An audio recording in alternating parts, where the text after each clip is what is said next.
안녕하세요. 이제 2018년도 기능 해부와 기출 분석에 대해서 그리고 기출 분석을 한번 해보도록 하겠습니다.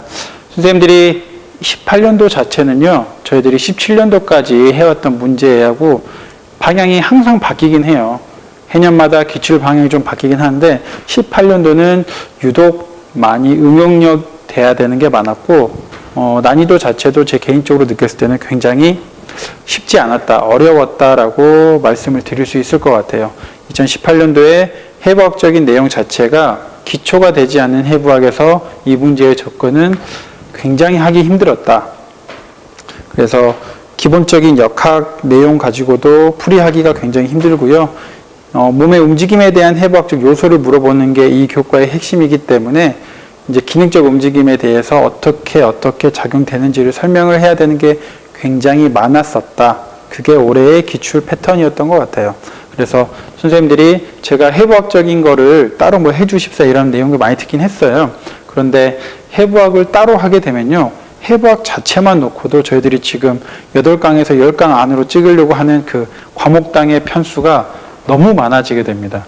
그래서 방법적인 내용은 알려드릴 수 있어요. 이런 방법을 통해서 이러한 방향으로 해부학을 좀 보시라라고 말씀을 드릴 수 있는데, 해부학은 정말 단순하게 내가 시간을 투자해서 암기를 하고 알아야 되는 겁니다. 그렇지만 그걸 가지고 암기 과목을 가지고 계속 안내해 드리면서 이건 여기 위치니까 이거 외우세요. 이거 여기 위치에 붙어 있어요. 이거 여기 있어요. 이렇게 단순하게 설명하는 것보다 선생님들이 직접 찾아가시면서 내가 직접 그 문항을 찾아서 보면서 그림으로 보고 또한 책에서 보고 이렇게 하는 게 훨씬 더 나을 것 같다라는 개인적 판단이에요. 그래서 해부학 자체에서 해부학 자체만을 가지고 설명하는 거는 많지 않고 제가 지향하고 있는 부분이긴 합니다. 그래서 문제의 기출을 하면서 그쪽과 관련된, 그리고 대체적으로 큰 관절에 관련된, 큰 관절에 부합되어져 있는 근육계통, 골격계통이 대부분이긴 합니다. 자, 한번 기출 자체를 들어가면서 한번 봐보도록 하겠습니다. 자, 첫 번째 문항입니다. 스쿼트 자체를 할 때 풀 스쿼트와 하프 스쿼트를 나눴어요. 자, 이제 하프 스쿼트의 운동을 할 때의 움직임에 대한 설명으로 옳지 않은 것은 무엇이냐라고 묻고 있습니다. 하프 스쿼트 자체는 완전히 풀까지 내려가지 않기 때문에 어디 부분에 부하가 많이 걸릴까요? 저희들이 그냥 흔히 알고 있는 대퇴근 쪽에, 직근 쪽에 굉장히 스트레스를 끝까지 내려갈 때, 올라올 때를 끝까지 유지해 주기 때문에 굉장히 운동 효과적인 측면에서, 다른 협응근에서는 힙이나 뭐 저희들 햄스트링 쪽에서는 버티는 힘이 약하겠지만 앞쪽에서의 힘량은 굉장히 늘어날 겁니다. 그러면 첫 번째, 닫힌 사슬 운동이라고 했습니다. CKC 운동과 열린 사슬 운동, OKC 운동으로 나눠지긴 하는데 이 문항은 뒤쪽에 또 나오기 때문에 두 가지의 기준 뒤에서 한번 제시를 하도록 할게요. 자, 닫힌 사슬 운동은 대표적인 게 스쿼트 운동입니다. 몸에서의 멀리 떨어져 있는 고정점과 몸에서 더 가까운 작용점, 힘이 작용하는 부분과 내 몸이 움직일 수 없게 고정되어져 있는 부분이 신체에서 더 멀리 있는 게 스쿼트예요. 발바닥이 땅에 붙어서, 그리고 저희들이 운동하는 부위는 땅이 아니라 몸보다 더 가까운, 몸에서 중심에서 더 가까운 부위에 운동이 되고 있기 때문에 대표적인 CKC 운동이 되겠습니다. 두 번째, 무릎 관절이 굴곡됨에 따라서 무릎 관절의 토크 자체는 증가할 것이다. 토크가 증가한다고 하는 것은 결국 문항 자체에서 보시면 토크는 관성 모멘트 곱하기 가까속도입니다. 관성 모멘트는 질량 곱하기 반지름의 제곱이에요. 이렇게 풀이로 찾아가다 보면 당연히 중심에서의 거리, 반지름의 길이가 길어지기 때문에 토크가 증가한다. 토크가 증가한다라고 하는 것은 결국은 힘에 대해서, 몸에 대해서 스트레스를 더 많이 주는 거고 힘을 쓰게 만드는 겁니다. 힘을 쓰기 때문에 운동 효과는 있다. 자, 세 번째, 우리가 스쿼트 동작을 할 때 내려갈 때 장단지근 자체는 단축성 수축을 한다고 했습니다. 내려갈 때 장단지근 생각해 보시면 자세가 내려갈 때 지금 무릎이 앞으로 나가면서 중심이 뒤로 빠지면서 장단지근 자체는 단축되는 게 아니라 신장되면서 수축이 이루어지고 있죠. 신장되는 수축 현상이기 때문에 세 번째 문항이 옳지 않다. 마지막 네 번째는 올라갈 때라고 했습니다. 하나의 현상들을 다 찝어서 제시를 해주잖아요. 올라갈 때 발바닥에서, 발목에서 저희가 저축 굴곡 자체를 이루어지면서 발바닥을 찝고 올라서야 되기 때문에 현재 저축 굴곡 현상이 굉장히 옳은 표현이다. 그래서 정답은 세 번째, 단축성이 아니라 신장성 수축이 되는 것이다 라고 볼 수가 있겠습니다. 자, 두 번째, 근력과 근 파워를 결정하는 생체 역학적 특성에 대해서 설명한 거예요. 여기서 옳지 않은 것을 고르라고 했습니다. 자, 첫 번째, 수행한 일에 대해서 시간으로 나누면 결국 파워 공식은 일에 대해서 시간으로 나눠지는 게 파워잖아요. 그렇기 때문에 굉장히 옳은 표현이 되겠고, 석군섬유라고 하는 것은 빠른 스피드를 내게 해주는 겁니다. 힘을 빨리 쓰게 해주고 내가 빠른 운동을 하기 위해서 단거리 선수들에게 굉장히 지향되어지고 있는 근섬유의 운동 트레이닝 방법이 되는 겁니다. 결국 그거는 근파워를 크게 발생시켜 준다라고 볼 수가 있겠습니다. 세 번째, 단축성 수축 속도가 빨라지면 근력은 증가한다. 단축성 수축을 할 때, 근 길이가 짧아지는 수축을 할 때 속도가 빨라지면 힘은 좀 덜 들어갑니다. 어떤 조건일 때? 동일한 조건 선상에 있을 때, 동일한 조건 선상에 있다 보면 빠르게 당긴다라고 하는 것은 결국에는 속도가 빨라지면 힘은 그만큼 더 적게 들어가는 거죠. 하지만 신장성 수축을 한다고 했을 때 속도가 느려진다거나 아니면 반지름의 길이가 길어진 상태에서 속도를 빠르게 당겨버린다. 그만큼 근육 자체, 신장성 수축을 할 때 저희가 천천히 내려가라고 하는 게 근육이 찢어지는 현상이 일어나고 있어요. 생리학적으로. 안에서 찢어지고 있으면서 그 상처들이 계속 커지고 있는데 이 상태에서 속도를 빨리 한다. 그러면 늘어나게 되는 겁니다. 단축성 수축 속도에서 근력을 크게 한다라고 하는 것은 맞지 않고요. 신장성 수축을 할 때는 근력이 더 증가할 수가 있다. 그래서 이거는 단축성 수축 속도가 빨라진다라고 하는 건 근력이 증가한다라고 하는 게 틀린 표현, 맞지 않는 표현이 되겠습니다. 네 번째 보시면 모멘트 8, 중심에서의 거리 자체가 더 길어진다라고 하는 건 스트레스 현상이 더 증가하는 거죠. 스트레스가 늘어나기 때문에 더 큰 무게에 대해서 견딜 수 있는 힘, 파워가 더 증가된다라고 보시면 되겠습니다. 자, 세 번째 문항을 볼게요. 태클에 의해서 태클을 했습니다. 서로 간에 태클 현상이 일어났고 어깨 충돌이 일어났습니다. 어깨 충돌이 일어났는데 이때 어떤 게 일어났을까요? 빗장뼈 안쪽 3분의 1이라고 했어요. 정확한 부위를 안내를 해주고 있습니다. 빗장뼈 안쪽 3분의 1에서 어떤 현상이 일어났냐? 골절이 나타났다. 골절이 일어났다라고 하는 것은 결국 부러졌기 때문에 부러진 현상은 양쪽에서 뼈가 있으면 양쪽에서 같이 잡아줘서 안정감을 줘야 되는데 한쪽은 잡아당기고 한쪽은 또 잡아당기기 때문에 뒤틀림 현상이 나와서 저희들이 문제에서 보듯이 이런 육안으로 확인할 수 있는 뼈의 튀어나옴 또는 뼈의 함몰 같은 걸 확인할 수가 있는 겁니다. 그래서 보게 되면 그 다음에 이제 해부학적인 내용을 좀 알아야 돼요. 근육의 위치 또는 근육이 기점과 착점. 단순히 그 전 같은 경우는 기점과 착점에 대한 단순 질문이었다고 한다면 그 기점, 착점을 기반해서 뼈를 당기고 또는 당기고 있는 부위에 대해서 정확히 어딘지를 육안으로 확인했던 응용 문제라고 보시면 되겠습니다. 그렇기 때문에 첫 번째와 네 번째 자체를 보시면 흉쇄유돌근, 첫 번째 승모근과 극상근은 쇄골 자체하고 연관성이 거의 없잖아요. 없죠. 붙어있지도 않고 방향도 맞지 않고. 하지만 두 번째, 세 번째 보시면 흉쇄유돌근과 대흉근 자체는 쇄골과의 연관성은 있습니다. 하지만 더 크게 연관성 되어 있는 건 흉쇄유돌근이긴 하죠. 하지만 대흉근 자체는 같이 당겨주고 있어요. 그래서 육안으로 봤을 때 이 쇄골 자체가 더 함몰돼서 들어갔거나 한다라고 하면 대흉근 자체에서 당겨주고 있는 게 보이겠지만 튀어 올라왔어요. 그러면 저희들이 흉쇄유돌근 자체에서 당기는 현상이 일어났기 때문에 쇄골 자체가 튀어 올라왔다. 이렇게 볼 수가 있겠습니다.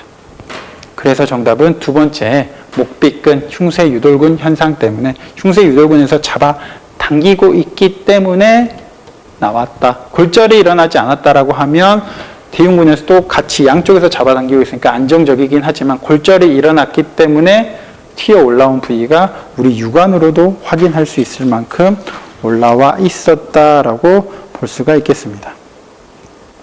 자, 네 번째 문항을 보시면요. 동작에서 관절면의 움직임 중 미끄러짐 현상과 굴림 현상, 슬라이딩과 회전 자체의 관절의 움직임을 이미지 트레이닝을 해야지만 접근할 수 있는 문항이었어요. 보시면 팔 벌려 뛰기 시 어깨 관절, 그리고 수영 평영, 저희 개구리 발차기라고 하죠. 흔히 수영 평영을 했을 때의 엉덩관절 부위, 그리고 발 뒤꿈치 들기 운동식의 발목 관절의 움직임을 생각해 보시면 발목의 움직임 자체에서 슬라이딩 되는 관절의 방향과 회전하는 방향이 서로 엇갈려서 반대로 움직여집니다. 그렇기 때문에 가동 자체가 더 크게 일어나기도 하는데요. 두 번째, 축구 킥을 하는 순간 디딤발을 딛고 제가 여기서 발을 놓고 이게 지금 발목이라고 했을 때 저희가 상완 쪽이에요. 놓고 발을 찼어요. 킥을 했을 때 킥을 대퇴골이고 밑에 이제 킥을 딱 대퇴골 자체에서 잡아주고 킥을 딱 하는 순간에 관절의 움직임을 생각해 보시면 관절이 슬라이딩 하는 방향과 회전하는 방향이 같이 이루어지면서 킥이 이루어집니다. 슬라이딩 자체와 돌림이 같이 일어나요. 이 현상 자체는 관절의 신체적 움직임을 계속 머릿속으로 이미지 트레이닝을 해주셔야 됩니다. 내가 어떤 현상이 일어나서 어떤 근육의 움직임, 어떤 신체적 움직임을 했을 때는 관절의 움직임뿐만 아니라 내 지금 회전하고 있는 방향 자체, 이거를 큰 관절 골두에서 어떻게 움직이고 있는지를 잘 생각해 주셔야 되고, 다행히 정확한 움직임에 대해서 안내를 해주고 있잖아요. 어깨 같은 경우는 거의 회전 반경이 너무 넓기 때문에 정확한 움직임에 대해서 제시하지 않으면, 또는 고관절 같은 경우도 정확한 움직임에 대해서 제시하지 않는다고 하면 문제가 굉장히 모호해질 수 있지만 그 관절들의 움직임에 대해서 문제에서도 답을 찾아갈 수 있게 정확히 안내를 해주고 있기 때문에 선생님들이 이거를 정확히 잘 찾아가 주시는 거를 기억하고, 해부학적인 거는 무조건 내가 응용해서 움직임을 설명하거나 그 움직임을 찾아가야 되는 거구나 라고 생각을 해 주시면 되겠습니다. 자, 다섯 번째 5번 문항을 보시면 보기는 동일한 사람이 수직 점프 동작을 한다고 했어요. 동일한 사람이 수직 점프 동작을 했을 때 지면 발력의 변화를 나타내고 있는 겁니다. 결국 이 그래프 자체는 지면 발력에 대한 그래프가 되는 거예요. 그런데 이렇게 넘실넘실 두 개의 산을 만들어내요. 꼭대기가 두 개잖아요. 선생님들 저희가 지면 발력을 이용해서 제자리 점프를 한다고 했을 때 그냥 이렇게 서 있는 상태에서 뛰어오르는 게 아니라 무릎을 구부려서 내려갔다가 더 높이 뛰기 위해서 올라가잖아요. 무릎을 내리고 이때 중심이 내려가니까 지면에 가해지는 힘이 더 커지고 후에 손이 같이 내려갑니다. 상체에 손이 내려가면서 그때 한 번 더 땅으로 더 내 몸을 눌러주는 거예요. 땅으로 몸을 누르는 이유는 결국 작용 반작용력을 이용하기 위해서 땅을 강하게 누르면 그만큼 내 몸이 더 강하게 반발력이 생겨서 뛰어오를 수 있기 때문에 상체, 하체의 중심을 모두 다 내려주고 그 다음 올라가는 현상이 되겠습니다. 결국에는 상체, 하체의 중심을 구분지어서 따닥 내려가고 동시에 뛰어오르는 이 협응 자체가 얼마나 잘 이루어지냐에 따라서 수직 점프를 했을 때의 높이 자체는 달라질 수 있는데, 이 문항에서는 정확히 그래프상에 X와 Y축 자체에 수치가 나와져 있지도 않고요. 수치가 나와져 있다라고 하면 저희들이 그 넓이 자체를 계산하면 어느 정도 힘이 들어가겠구나라고 생각을 해볼 수 있는데 정확한 수치가 나타나 있지 않기 때문에 A와 B에 대해서 뭐가 더 크고 뭐가 더 좋고 뭐가 안 좋다라고 정의 내리기가 힘든 겁니다. 그리고 예를 들어서 저희가 지금 이륙하고 있는 이륙점 자체에서 착지가 몇 초가 걸렸다라고 하는 거가 제시라도 됐으면 결과에 대해서 이게 뭐 더 좋았다, 저게 더 좋았다라고 해석할 수는 있겠지만 지금 그러한 현상들이 하나도 나타나 있지 않기 때문에 정답은 네 번째, 주어진 정보 자체로는 저희들이 점프 높이 자체를 확인할 수가 없다라는 겁니다. 점프 높이 자체를 판단할 수가 없다라고 하는 이 4번 문항이 정답이 되겠습니다. 자, 이제 6번으로 넘어가서 봐보도록 하겠습니다. 6번 문항에서 보시면 전방 십자인대 ACL 자체에서 가해지는 장력이 커질 수 있는 특성이라고 했습니다. 스트레스가 더 많이 주고 ACL 자체에 어떻게 보면 상해 현상을 유발할 수 있는 동작을 나타내고 있는 거다. 하지만 그걸 나타내고 있지 않는 거가 어떤 건지, 특성으로 옳지 않은 것이 어떤 건지를 찾아봐라 라고 했습니다.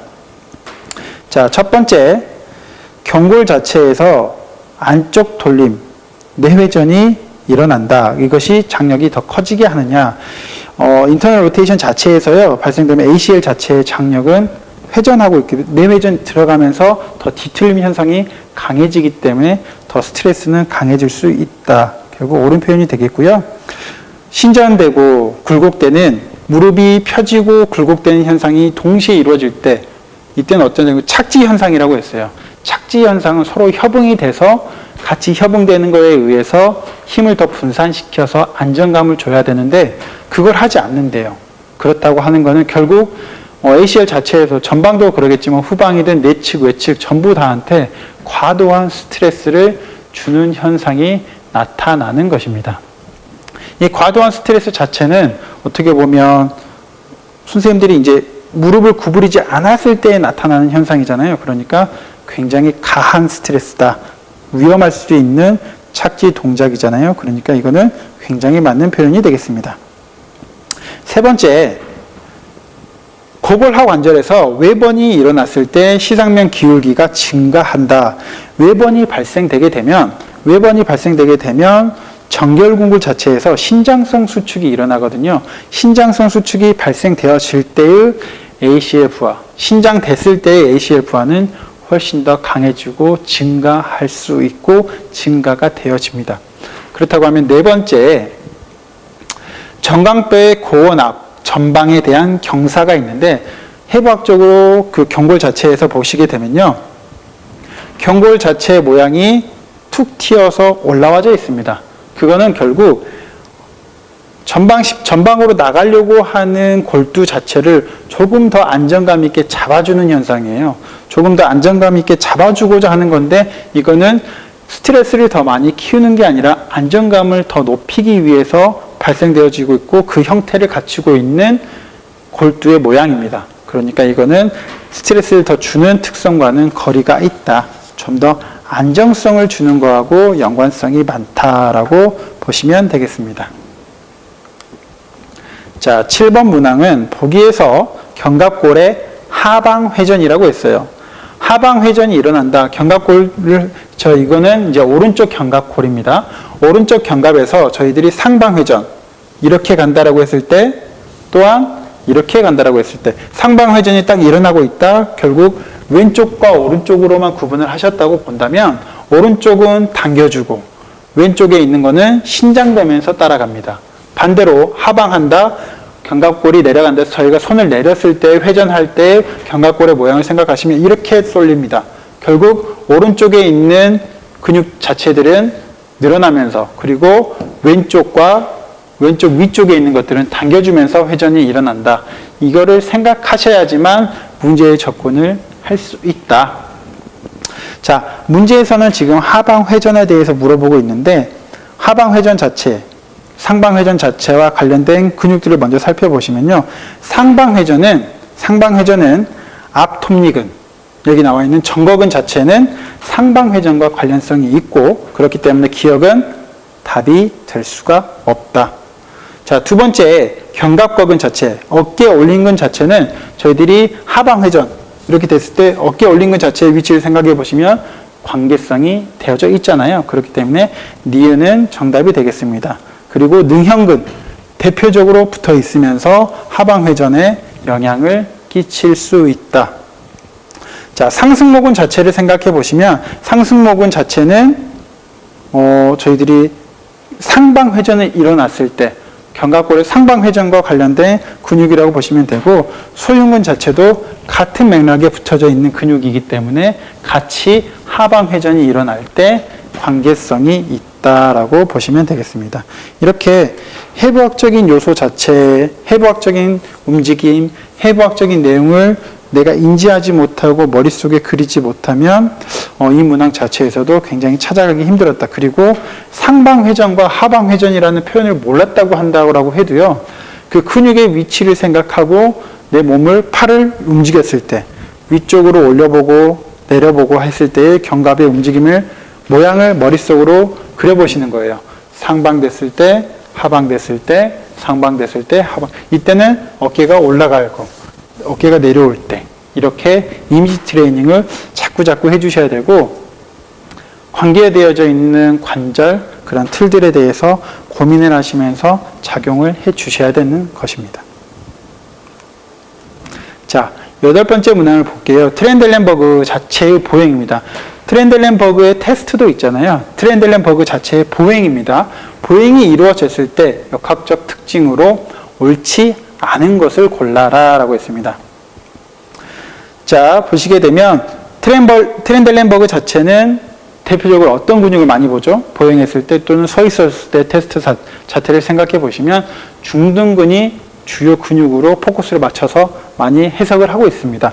중둔근 자체는 결국에는 벌어지는 골반 자체가 벌어지는 거에 대해서 약화가 되었다라고 저희가 가늠할 수 있고 두 번째에서 보시면 골반이 하강된 방향으로 기울어진다라고 했어요. 몸통이. 보상작용으로 몸통은 골반이 하강된 쪽으로 기울어진다고 하면 걸어갔을 때 우리가 걸었을 때 하방된 쪽으로 하면 계속 반드시 걸어갈 수가 없고 그쪽 방향으로 중심이 쏠려서 나는 반드시 걷는다고 하지만 왼쪽이 됐든 오른쪽이 됐든 골반이 내려간 쪽으로 계속 걸어지겠죠. 하지만 반드시 걸어갈 수 있어요. 그거는 결국 골반이 내려가 있는 반대 방향으로 상체의 움직임이 이루어지기 때문에 보상작용이 이루어지니까 몸은 반드시 이루어질 수 있다. 내가 걸을 때 보행 자체는 반듯하게 갈 수 있지만 결국엔 상체의 흔들림이 굉장히 심해질 수 있다라고 하는 겁니다. 또는 힙의 움직임이 굉장히 커지는 거죠. 그래서 이 말은 틀린 표현이 되겠습니다. 하지만 테스트 자체에서는 서 있는 동작 자체에서는 하방되는 쪽으로 쏠려서 중심을 잡으려고 하다 보니까 쏠리는 현상이 나타날 수가 있는 겁니다. 이 문항에서는 보행을 나타냈기 때문에 선생님들이 이거를 접근하실 때 트렌델렌버그 자체의 보행인지 또는 그 테스트를 물어본 건지 스페셜 테스트 자체는 거의 문제에서 나오지 않으니까 대부분이 저희들이 2차로 넘어갔을 때 1차 시험 합격하시고 2차 넘어갔을 때는 많이 준비를 해야겠지만 그 전까지는 이런 것들이 있다라고 하는 것만 알아두시고 문제에만 집중을 해주시는 게 훨씬 더 좋으실 것 같습니다. 자, 그 다음 9번을 살펴보도록 할게요. 표에서 나타내고 있는 견갑골의 움직임에 대해서 바르게 묶인 것은 어떤 것이냐? 어깨 관절의 굴곡, 신전 또는 내회전, 수평외전, 수평외전, 그리고 외전. 결국에는 어깨 관절의 움직임에 대해서 내가 이 동작들, 굴곡, 신전, 내회전, 수평외전, 외전 이 현상들에 대해서 이미지를 그리고 알고 계셔야지만 문제의 접근이 가능합니다. 이 현상이 일어났을 때 어깨뼈, 스캐플라 자체의 움직임이 어떻게 일어나고 있냐 그걸 생각해 보시면 디귿과 리을이 반대로 되어져 있어요. 안쪽 돌림을 했을 때 안쪽 돌림을 하게 되면 결국에는 어깨뼈 자체가 바깥쪽으로 내밀어지는 겁니다. 어깨뼈 자체가 내밀어져요. 바깥으로 어깨뼈를 돌렸을 때 위치가 이게 견갑입니다. 보면 이렇게 따라오는 거죠. 하지만 밑에 수평 외전을 할 때 수평 올라갔다 외전을 하게 되면 견갑의 위치는 안쪽으로 더 들어갑니다. 그래서 두 개의 현상이 반대로 그려지고 반대로 나타내졌다. 결국 정답은 기역과 니은과 니음이 되겠습니다.